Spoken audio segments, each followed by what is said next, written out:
Hi, Joanna. Hi, everybody. Sorry to join a little late. I was making sure everybody was sorted.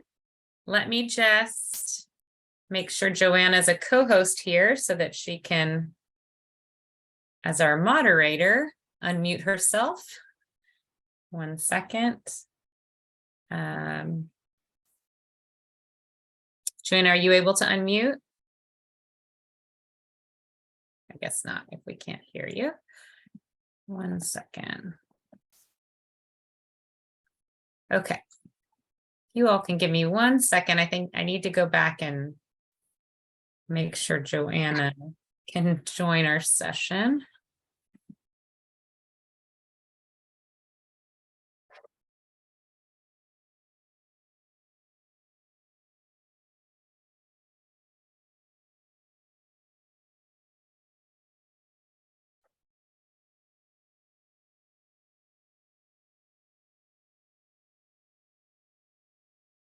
Okay.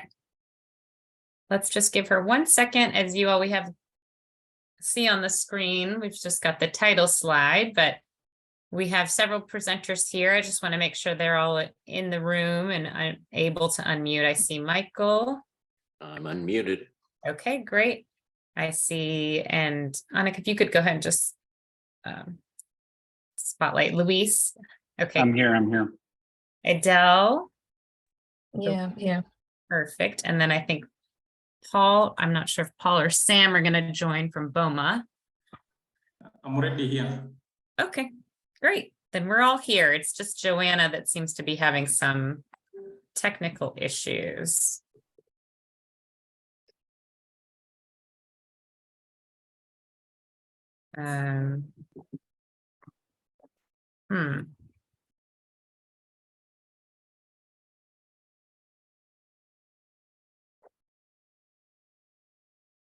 Try it one more time, and if not, I can get us started. So.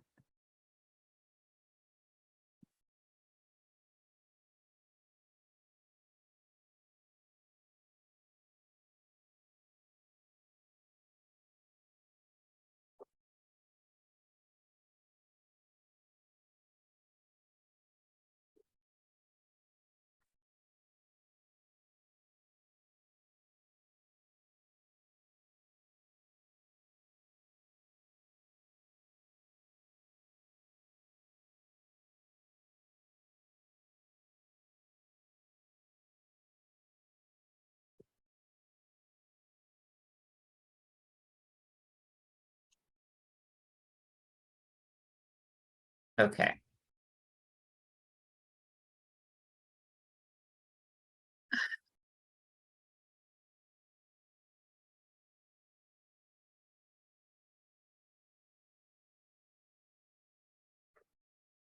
Okay, he's trying.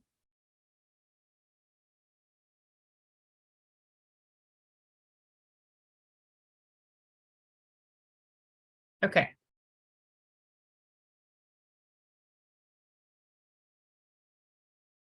All right, so as well, we troubleshoot that. I don't want to keep us any longer. Joanna's going to sort that out. Oh, it looks like she just joined. As you all see, we've got our speakers here. And Joanna, if you're able to speak, I will pass it over to you. But Joanna Ledgerwood is our moderator. She's on the FinEquity Technical Advisory Committee, and she's got many other things that she's done. And I'll, in a minute, post some speaker bios so you can see a little bit more about Joanna and all of our panelists today. I'm from FinEquity, but I'm going to hand it over to Joanna. Thank you for your patience as we got the technical stuff sorted. Great. Thank you so much, Jenny. And my apologies for not joining right on time, but also my apologies for not having my video on. Speaking of technical problems, because I'm in Rwanda at the moment and I don't have my video camera's not working on my laptop. So my apologies. I won't have my video on for this session, but I'm really looking forward to it. I'm very happy to be moderating. So welcome everybody. I hope you enjoyed the speech from Mrs. Michelle. That was so inspiring. And I'll say a couple of things about that in a minute, or maybe after the presentations actually. But Anyway, thank you for joining this member-led session. So improving outcomes for women affected by climate challenges through financial inclusion. We have three great presentations today and 4 different speakers, and they'll be sharing their research, findings, and then we'll follow that with a Q&A from questions from the audience. So I don't know if Jenny already mentioned it, but please feel free to put your questions in the chat, and Jenny will be collecting them, and we hope to get to as many as possible at the end of the presentations. So just to introduce the presenters, as Jenny said, the bios are up on the FinEquity site, but Luis is our first speaker. He's the Director of Advisory Services for Value for Women, and he oversees work to provide advisory support in gender lens investing and research to development financial institutions, impact investors, financial service providers, and also governments. And you can see the full bio for Luis on the FinEquity site. And then Luis will be followed by Edel, who is a consultant on CGAP's Women in Rural and Agricultural Livelihoods team. That's the WIRAL team. And Edel's work focuses on women and the critical roles they play in food and financial systems and the intersection with climate change. And you can see her bio on the website. And then we have Dr. Michael Carter, who's Distinguished Professor of Agriculture and Resource Economics at University of California in Davis. And we've got a photo here of Dr. Samburu, who's the interim CEO of BOMA, but I understand that it won't be Sam speaking, but rather it will be Paul. And Paul is a research and learning manager for BOMA, and he will actually be speaking. So I'm not sure if we have Paul's bio or not, but sorry for the last minute change. So thank you, everybody, for agreeing to join the panel today. And I'm really looking forward to the discussion. I'm going to hand it over to Luis first, so from Value for Women. So please go ahead, Luis. Perfect. Thank you so much, Joanna. It's great to be here, and thank you and the FinEquity team for putting this together. It's such a great event. I'm going to assume you can all hear me okay, so I'm just going to keep moving forward. By way of quick background, for those of you that don't know Value for Women, we're a global boutique advisory firm that works with partners just like you, like many of you in the room, to increase gender inclusion across business and investment approaches, including focusing on different organizations like small and growing businesses, financial institutions, DFIs, investors. And over the last 3 years, we've worked with roughly over 600 businesses of varying types and sizes, around a dozen financial institutions and 35 fund managers directly.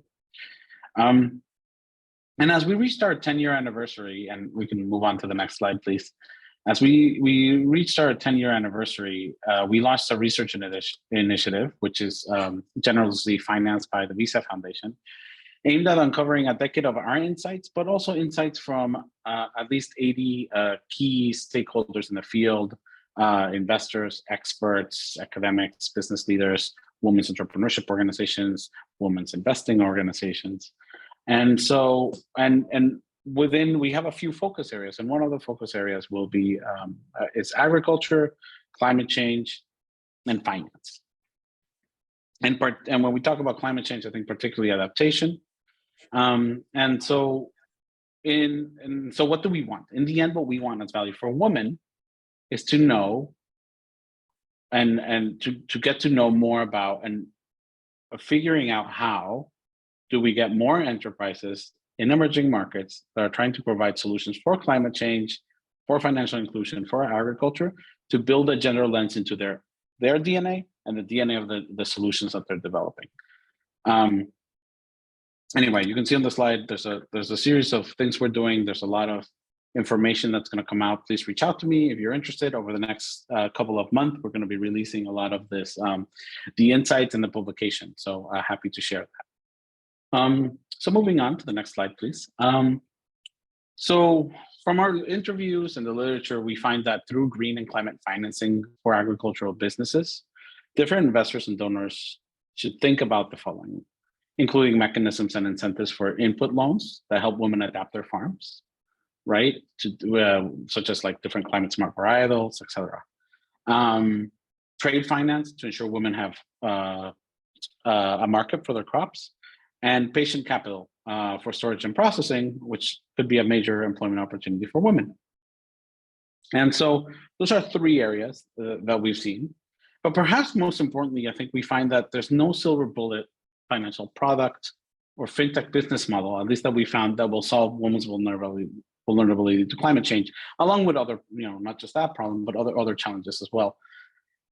And so rather what we're finding and hearing is that we need to layer in a gender lens to our solutions that we're building around climate resilience, so that not only do we not exacerbate gender inequalities when we develop these new solutions, but also really take advantage of women's role as climate leaders and see them as leaders in the forefront of diversification and resilience efforts, and also support women that are the most vulnerable to climate change.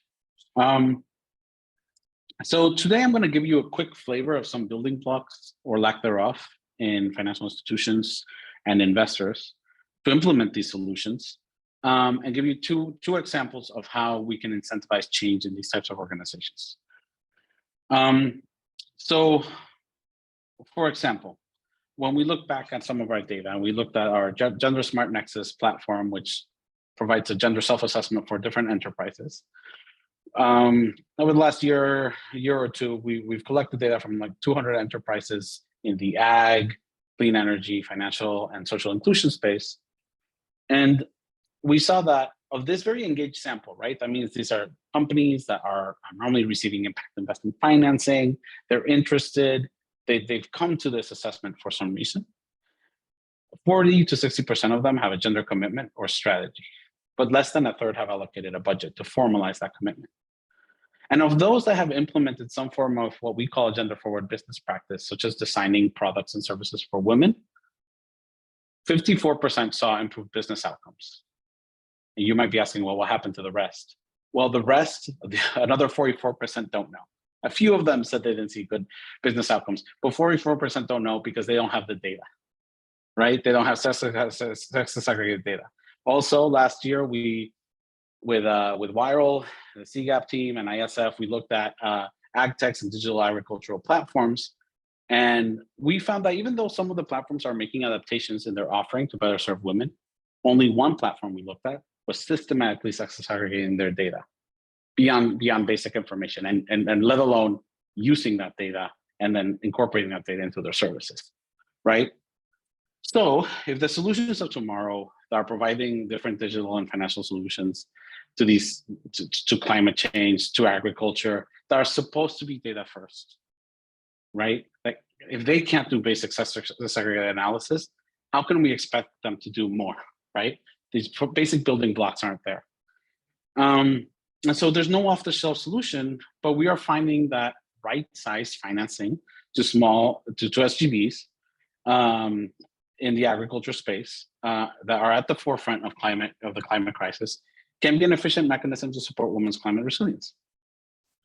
So can we seek to achieve, let alone measure outcomes, without these basic building blocks? And then how do we incentivize that change? Two quick examples. So next slide, please. Oh, we're there already, thank you. Sorry, go back, yeah. Let me tell you about Aceli. Aceli is an organization that provides a market incentive designed to address the high risk and transaction costs of lending to SMEs in the agriculture sector in East Africa. They're looking to mobilize about 600 million by 2025 to 1,500 businesses. And basically, participating businesses and lenders, or the FIs, are part of this portfolio. They get portfolio first loss coverage and origination incentives to compensate for the lower revenues and higher costs, right? And the transaction costs in lending in the 25 to 500K range in the agriculture space. So on top of that market incentive, they layer in an impact bonus for aligned to what's called the 2X criteria. For those of you that don't know the 2X criteria, the 2X criteria the 2X Global is an industry body that has a set of criteria that defines what a gender lens investing is, with some criteria around leadership, women's participation in the board, as cooperative members, as farmer suppliers, as employees. And so with those incentives, what change is incentivized? Well, for a relatively new initiative, a lot of those institutions, those financial institutions that are part of the program, well, now they have sex segregated data. They're analyzing loan performance. They're seeing that loan performance data and through the data that women-led clients have lower rates of non-performing loans. That's visible to them. They've been able to develop uncollateralized loan products without collateral for women-led MSMEs, have products that have lower interest rates for women. And also importantly, they're also getting to just know their women clients better, understand them, and have an incentive to develop better services for them. Okay, moving on, Rural Capital. So Rural Capital provides lending to agribusinesses in emerging markets, normally in value chains such as coffee and cacao. And among many initiatives within their Women in Agriculture initiative, they use gender equity grants to help agri-SGVs that are receiving their loans to improve gender inclusion by normally supplementing the initial costs or risk that business might think about when they're implementing different gender inclusive policies and programs, right? Grants are around 20K. And we'll talk about scale later. I know that question is coming, but the design process is inclusive. So it's meant to build the capacity of the organization to think about gender and to include that. So they bring together women employees, farmers, suppliers, managers, et cetera, come together with senior management team, et cetera. And sometimes it's the first time the senior management team thinks about some of these issues. And a lot of times, particularly when these gender equity grants, as we worked with Rural Capital to do, look at climate resilience as another lens, you're bringing the women that are least likely to benefit from cooperative benefits such as inputs, agronomist support, et cetera. And so they're hearing about their challenges and developing solutions for them. So it's, and we hope that type of process and can then be, stay and be institutionalized within the organization. And so what type of things have come out of this is that some initiatives such as targeted support from the cooperative that the cooperative is already providing, going to those women, right? Sounds very simple, right? But when we're talking about agronomist support for new climate smart varietals or inputs, they've also done the climate resilience and vulnerability assessments where they've identified a lot of the women that, again, don't normally receive the inputs and they've identified different ways that they can support them by providing those inputs and technical and agronomist support. And so that's what a lot of those businesses are doing. So I just want to give you those two examples, and I think that's my time. So if you want to know more, I'll, just feel free to reach out. Thanks so much, Luis. That's great and really nice to have those examples. I'm going to pass it over now to Edel and to talk about WIRAL. Please go ahead.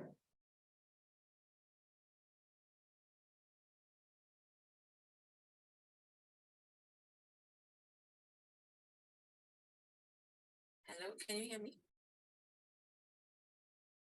Yes, we can hear you. Go ahead, Edel. Oh, perfect. Yeah, thank you so much. Thank you so much for putting this together. And I think it's great to come together and share and learn. So what I'll do is I'll walk you through CGAP's work specifically within the WIRAL team.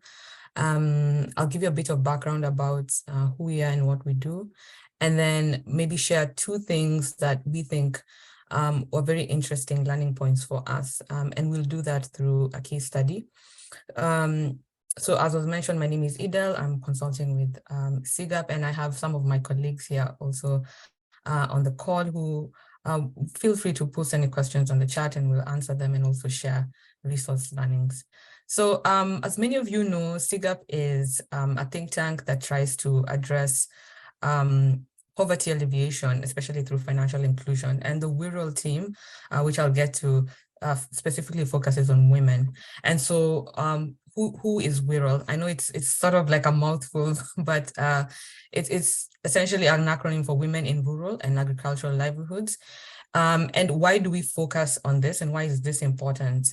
From our research, we see that women are, one of the largest population in agriculture. And as Mrs. Marshall actually mentioned, between 80% of economic activities, primary economic activity in agriculture is women.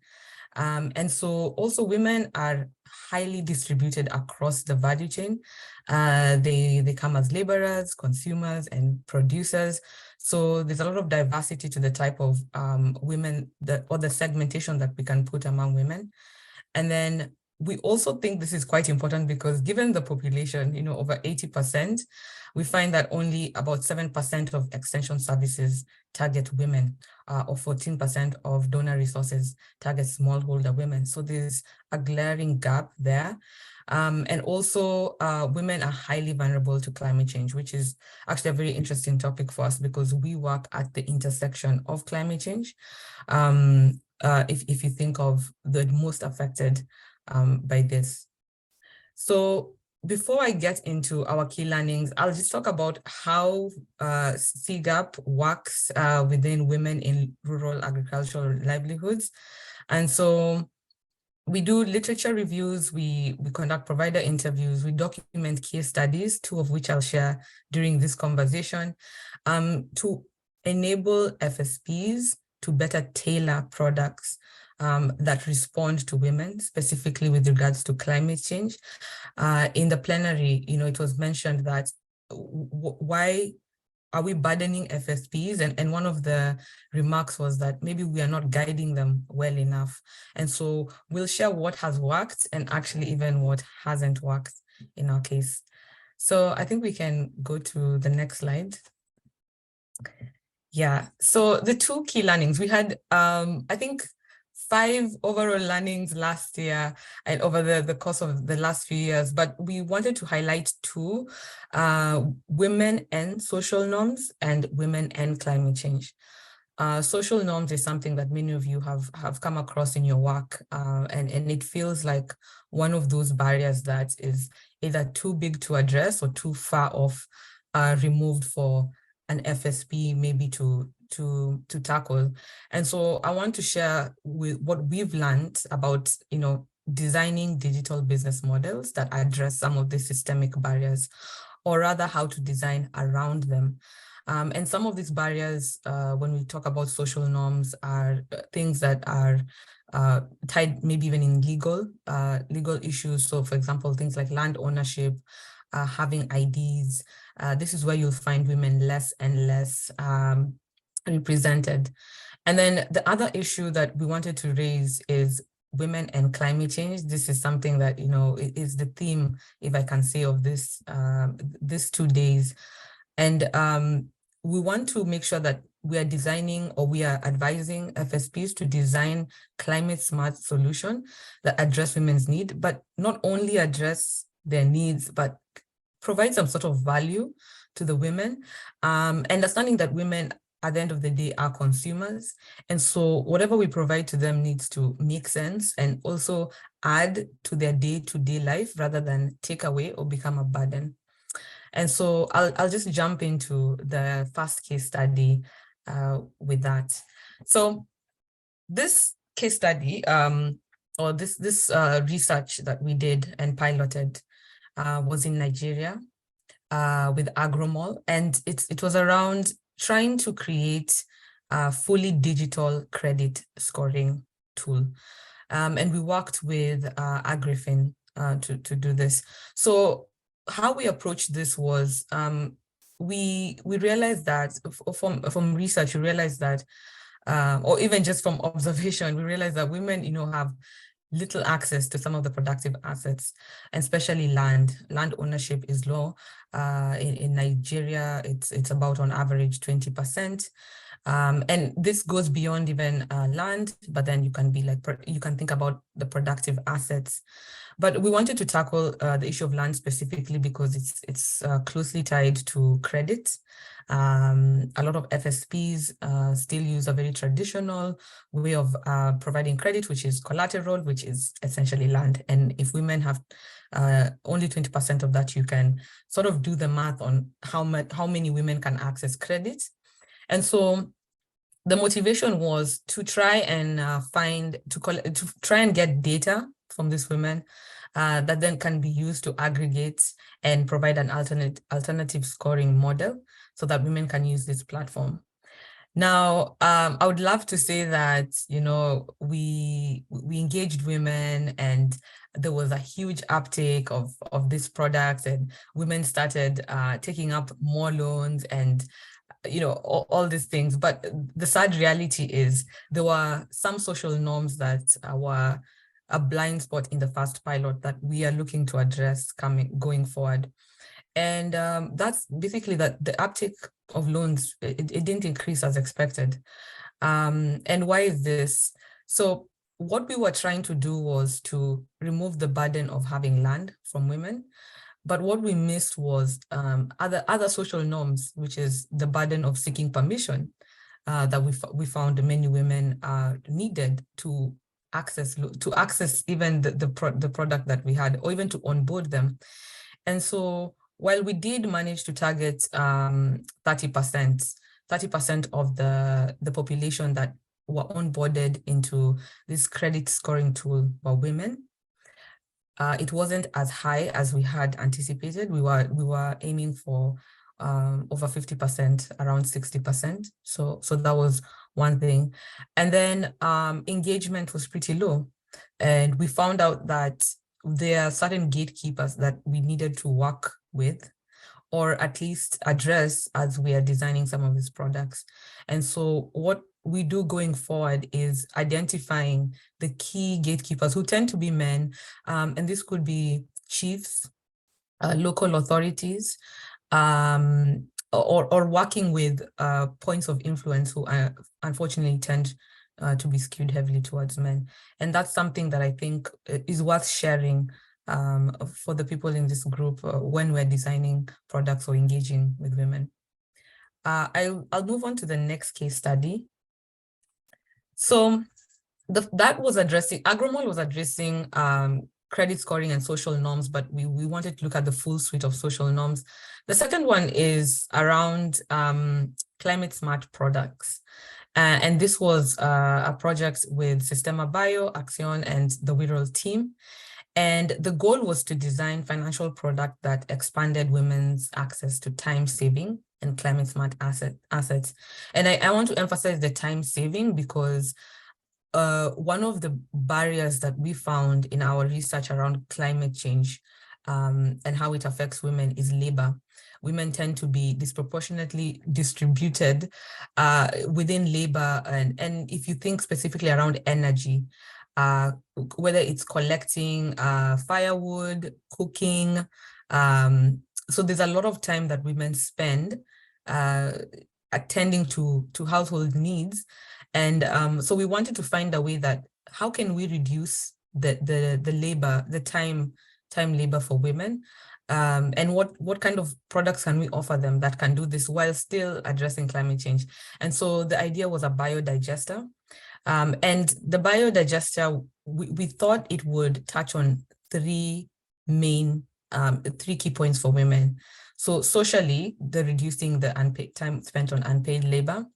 Economically, they reduce the amount of money they spend on cooking fuel because, as many of you know, even this charcoal that they buy is expensive. And then finally, environmentally, less pollution. So this is tackling directly climate change, but even health. If you're cooking with charcoal, that does affect your health in the long term. And so we conducted a research to see how we can expand some of these products to women, specifically in India and along the dairy value chain. So that was interesting. So that by providing them with biodigesters, it sort of freed up their time to participate more in the value chain and also simultaneously addressed the issues that we saw around climate change. And the highlight there is that women can actually see a direct benefit to the product that we're providing them. I'll pause there. I mean, I'll actually wrap up there. And if there are any questions, happy to answer those, or also on the chat. Thanks very much, Edel. And we'll take questions after the final presentation. But thank you very much, everybody, for putting questions in the chat.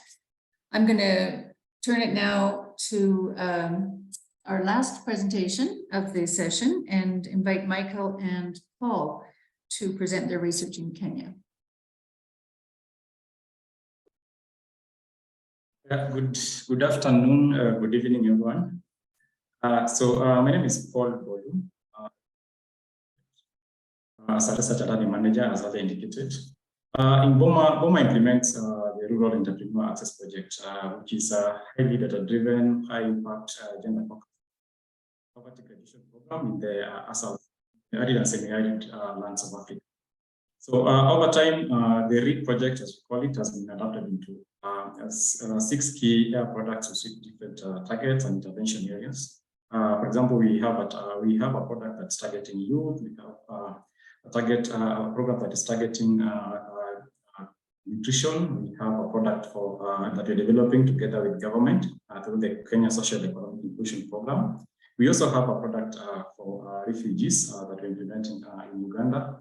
And then lastly, we have the Green REAP model that we have developed to be able to contribute to environmental outcomes as well as poverty reduction.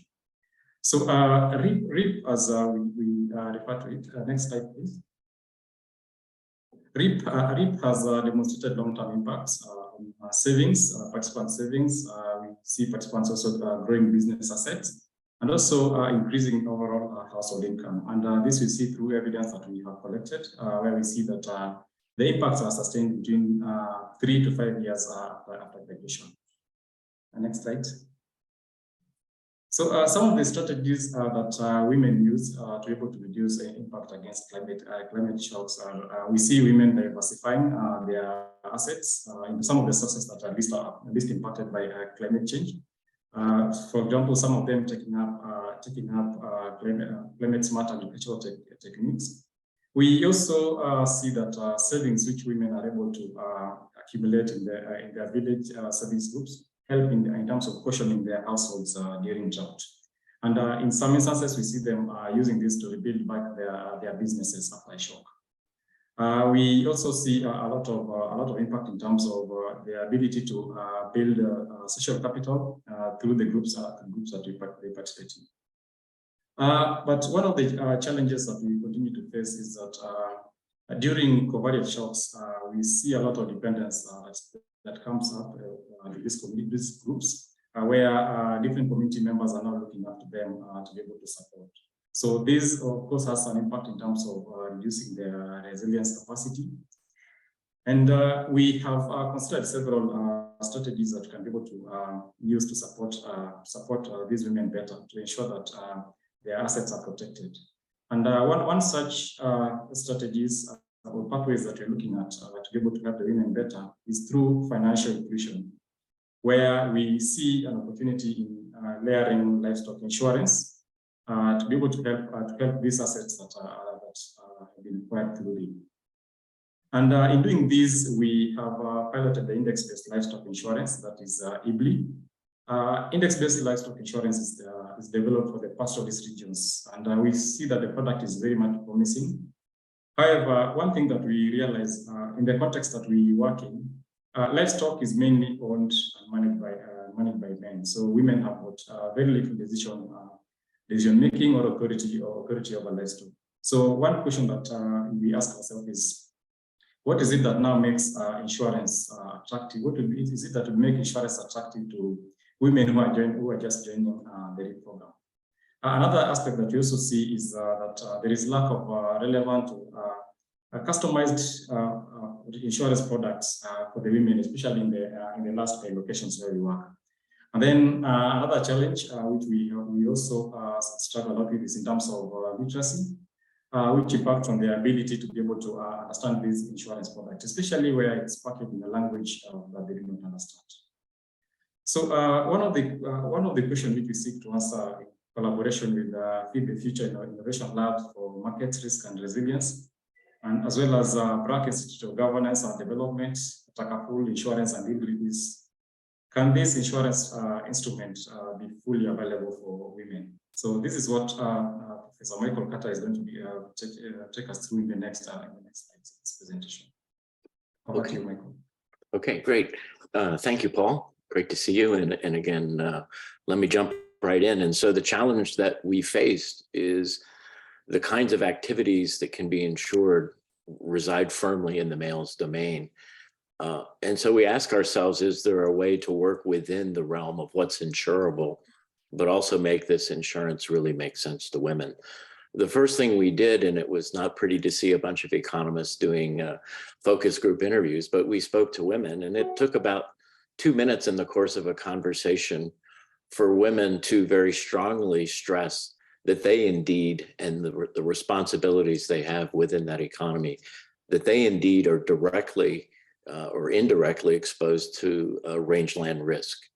And in particular, we ended up calling it intra-household risk shifting, so that in this economy where, particularly in hard times, men may move with the animals to a more distant location, the woman is left behind and is primarily responsible for many other responsibilities for the family. So women immediately recognize that when things go wrong on the rangeland, and things going wrong on the rangeland can be insured through index-based livestock insurance, that it becomes their problems. The partner does not send resources home, and they become responsible for maintaining the family and other things. And this then becomes especially important in the context of a graduation program like BOMA's REAP program, where women's assets are being built up. And when large climate shocks come along, those assets are obviously going to be put under immediate stress.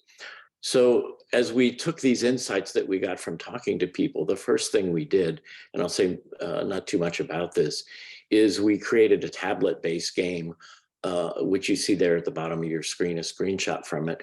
And we sort of put to the test whether or not reframing livestock insurance and making clear to women that this is not an insurance that you use to buy cattle fodder when open rangelands are not giving much grass.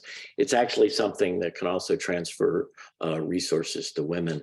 So we used the tablet-based game and we applied it to a sample of women, actually with their partners across different communities in Samburu County in northern Kenya.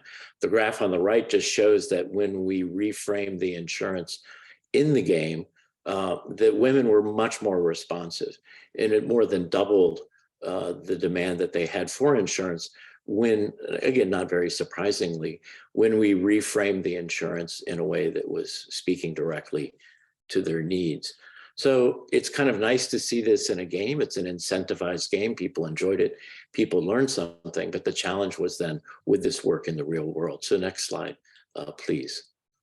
So working with our partners, not only BOMA, but also the insurance provider, Takaful Insurance Africa, we shared with them the results from the game, and we said, let's try this in the real world.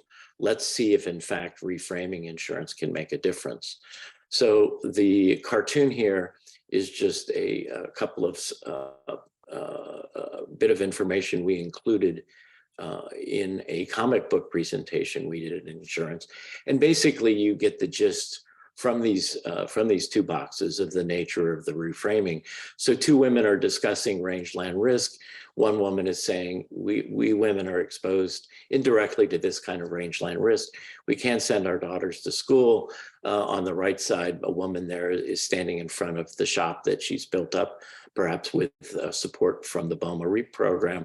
And the question is, how can women be provided with financial instruments to allow them to meet their responsibilities and to protect the assets they went up. So working with Tocqueville Insurance Africa, we then randomized the framing of the livestock insurance. So typically livestock insurance is sold by this much coverage if you have this many cows.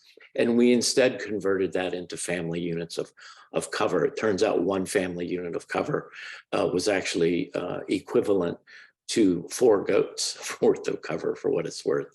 And that those units of cover were actually based on the amount of cash that Kenya's cash transfer program provides to families in moments of distress in this area. So we had a different way of talking about it. And the question is, would it really work? So next slide, please. So these 2 graphs here are a bit busy. There's a lot of information in there. So this was a long-going research project, and the 2 sets of bars on the right of each diagram show when we introduced the randomized framing. Prior to that, there had not been randomized framing. And finally, the last 2 bars indicate that what happened when subsidies, which had been part of the overall research design, when subsidies came to an end. So there's sort of 2 things that you can pick up here. First is people who never receive subsidies basically never purchase the insurance. And this is something that I think is really important to understand. Insurance is a complex financial product. Index insurance is an even more complex financial product, and it's a difficult one to understand and to trust.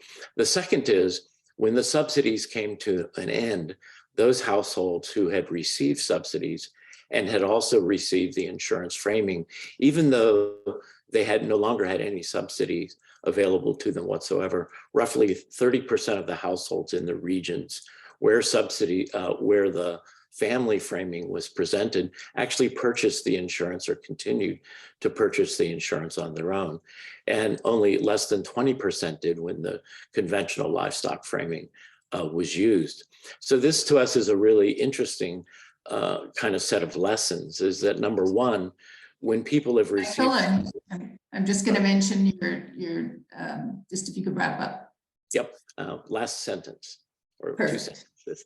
Okay. So the final point is simply that when people have a subsidy which allows them to experiment with a novel technology, that's really important. But in the end, the technology, or in this case, the insurance contract, really needs to speak directly to their end. So we're very excited about this because it seems to open a door to a number of projects, including a major new World Bank effort called the DRIVE, which is targeting the entire Horn of Africa region, about ways to make insurance really fully available to women. So I will wrap up there, and thank you all very much for your attention.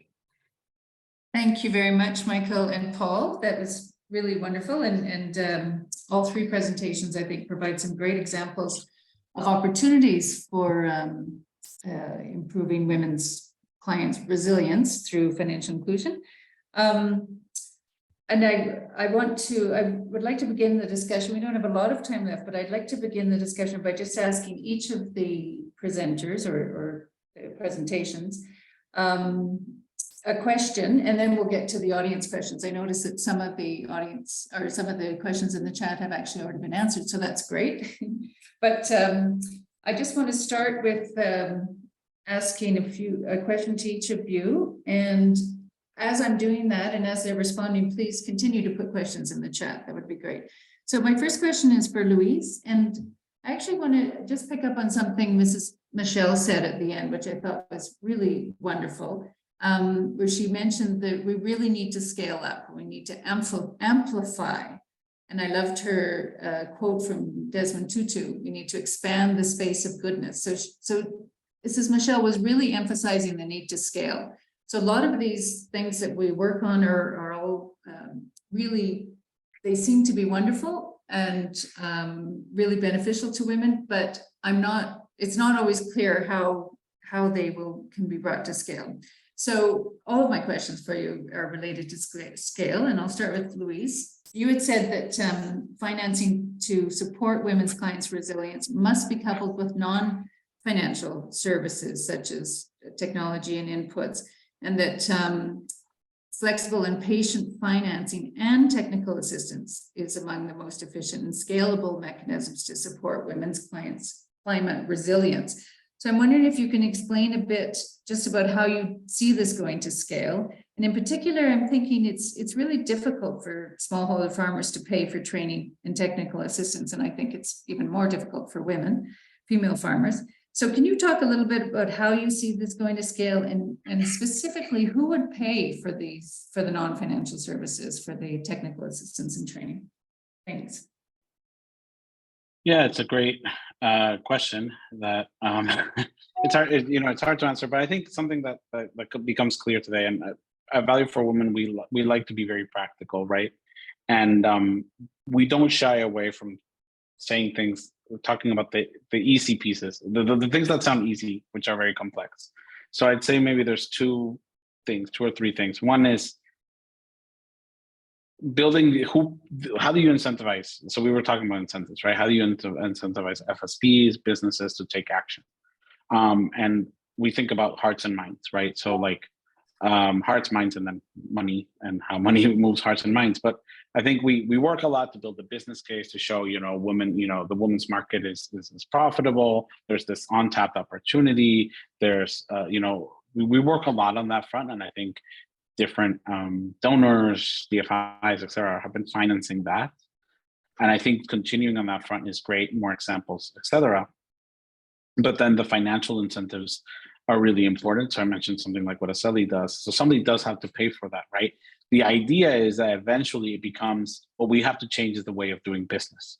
So we incentivize change and have enough examples of change within institutions, right, that are built into their business models. So that's the thing, they have to build into their business model. So we have to sell to them why this is good and make it a way of doing business. I feel like that's the only way that can be scaled, right, a lot of times. So you talk, like, for example, like paying for non-financial services for women, like it has to become, how do you make it a part of the business model? That's on the private sector side. Obviously, the other answer is, I think, with the women that are the most vulnerable to climate change, which tend to be the poorest women with, the smallest plots of lands, probably the worst plots of lands. There needs to be some public sector interventions there as well. I mean, that's just in the end, like there's going to be a subsidy there, and it's a good question about who between, how does the public sector incentivize that and pay for that? So go ahead. Sorry. Yeah, no, and I think it is about incentives, and it's not encouraging to hear that subsidies are always going to be needed. But I wanted to just now turn to Edel. You said that to improve climate smart agriculture production and increase food security, financial service providers must design and deliver solutions that add value to rural women's lives and livelihoods, and as well as add value to the business. So what do you see in terms of the incentives for financial service providers to do this? And do you agree that there's always going to be a need for subsidies to incentivize this different behavior at the FSP level in order to serve more female farmers? Thanks. Yeah. Just 1 minute, if you don't. Yeah. One response. Sorry, we're running out of time. No worries. Yeah, thanks for that question. And I think it was also highlighted quite a lot in the plenary. And I agree with the sentiments that I don't think we need to look at this as a subsidies way. We need to convince or show FSPs that women are a demographic that if we design good products for them, at affordable rates, fitting their context and social norms that prevent them from participating, they're really good customers. They save a lot, they repay on time, they work excellently with bundled products. So for financial service providers, it's just a very sustainable way of them growing because they are motivated by money. And for the women, if we design something for them, they make really good customers. So I don't think we need to see this as a perpetual subsidy, but I do agree in some instances, we do need donors and partners who can help design products that might have to test and learn before we can actually take it to market or reach women who are maybe in far-flung areas. So it's a balance. Yeah, I think that's a very good point. I mean, obviously we can't do things that are going to require subsidies on a continual forever basis, but certainly a very smart use of subsidies is to identify and pilot, demonstrate models that might work. But yeah, I'm going to just give the last minute here to Michael and ask you a very similar question, Michael. You said when insurance speaks to women's needs and provides a chance to experiment, impacts can be large. So obviously the need for insurance is huge. And do you see insurance providers being willing to subsidize women to allow them to experiment before they actually become the paying customers? Or who do you see paying for this chance to experiment? And 1 minute, and then we're going to have to close, I'm afraid. Okay. Thanks, Michael. Yes. So I think who I see potentially willing is actually government. I just posted a link to an admittedly kind of obtuse paper that sort of makes the point that when families are uninsured, the government is often left holding the bag, or others in the community are left holding the bag in terms of helping people recover and rebuild. Insurance can actually lessen that cost. So it's who's paying now, and is it cheaper to actually provide, as you said, Joanna, smart subsidies? And so I would make the argument that subsidies for a novel technology can be very, very smart. There's a long practice of not always smart, but sometimes smart subsidies for novel agricultural inputs, and we can think about insurance, I think, in exactly the same way. And the money often is there for exactly this purpose. And I think it's important to understand that money is already being spent. And the question is, can you spend it? Can you spend it more wisely in the form of a smart subsidy so that people are introduced to understand and trust a technology, and then can move forward empowered by their ability to take care of their own business affairs? So those are great questions. So I hope we can see this moving forward. Yes, I agree with you, Michael. And often, I mean, we do need to think about what is a public good. Is subsidizing women to experiment with insurance something that government it's in their interest ultimately in the long term to do that, because it will cost them less. So yeah, smart subsidies. So I believe we have to end. Even we did get started a little bit late, both from the networking session, but also from my inability to get into the room. So my apologies for that. But I'm going to I want to thank everybody, very much the presenters, fantastic presentations, and really a great lot of food for thought.